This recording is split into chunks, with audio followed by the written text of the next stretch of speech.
Coming from Verbmoto, we have an update on that guy right there, Caden Braswell, after his, was it December, he had a knee surgery or 2 knee surgeries, saying, he said, quote, "At this rate, I really want to get this right so I don't have to deal with it anymore. I don't want to rush it. It was just like one big long surgery. They had a pretty good game plan going in. We got into a pretty good doctor that does a lot of NFL guys, and he fixed me right up. He took my patella out of my right knee, fixed my ACL, and stitched up my meniscus. There's the word.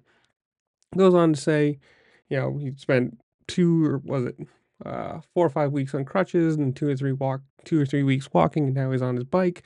And as far as it goes on to say from Verb, he'll be making his return sometime in the outdoors on a 450, saying it's either, he doesn't know if it's going to be the beginning or the end of the series, or later in the series, however you want to say it. But at least, he's smart. He's taking the time to heal.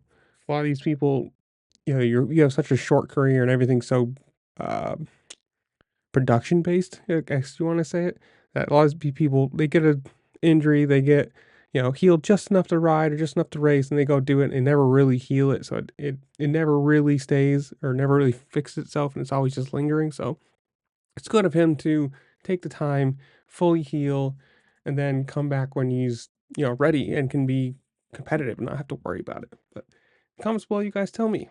Are you excited to see him back? Are you excited for outdoors? You still hyped on Supercross and how it's going? What is this, 5 winners and 6 races, something like that?